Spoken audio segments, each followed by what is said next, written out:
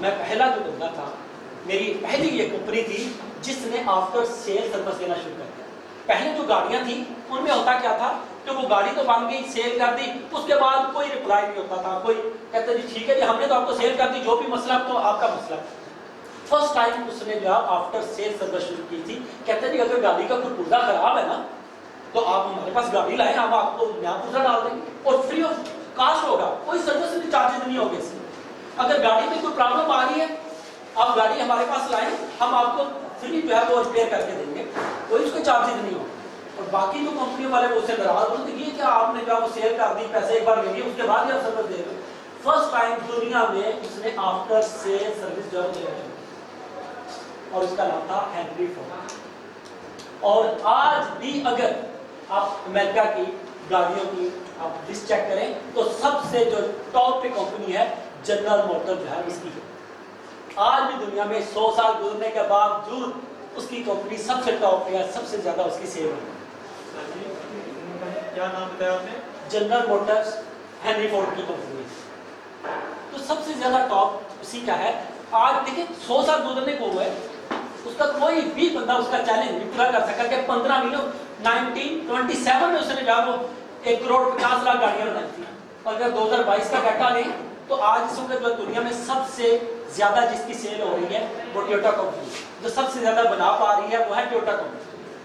اور اس کی ابھی 2022 میں اس کا جو سب سے بڑا ریکارڈ ہے وہ ہے 80 لاکھ گاڑیاں بنانے، 1,50,00,000 پہ ابھی تک وہ نہیں پہنچ سکتا۔ تو جب آپ اپنے اندر جوش لے کر آتے ہیں، جذبہ لے کر آتے ہیں، کچھ کرنے کا ارادہ لے کر آتے ہیں تو پھر آپ لے کر آتے ہیں۔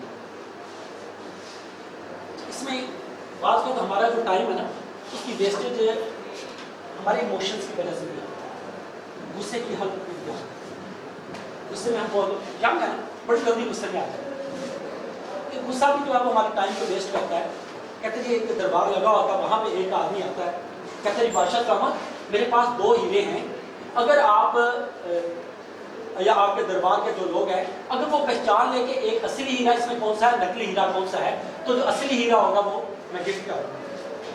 سارے لوگ اس کو ہاتھ میں لے کر دیکھتے ہیں کون سا اصلی، دونوں کی شیپ ایک جیسی ہوتی ہے، دونوں کا وزن ایک جیسا ہوتا ہے، لیکن کوئی بھی بندہ اس کو پہچان نہیں پا رہا ہوتا۔ پھر ایسا ہوتا ہے کہ وہاں پہ دربار کے سارے لوگ جو ہے وہ خاموش بیٹھے ہیں، کوئی نہیں پہچان پا رہے۔ ایک آدمی اٹھتا ہے کہتا ہے بادشاہ صاحب اگر آپ مجھے اجازت دیں تو میں اس کے بارے میں بتا سکتا ہوں اصلی ہیرا کون سا، نقلی ہیرا کون سا۔ بادشاہ کہتا ہے یہاں پہ آنکھوں والے نہیں بتا سکے، تم نبینے ہو کر کیسے بتا سکو گے؟ کہتے ہیں بادشاہ صاحب مجھے آپ موقع دے کے دیکھیے۔ وہ آتا ہے آ کے کہتا ہے بادشاہ صاحب یہ والا اصلی ہیرا اور یہ نقلی۔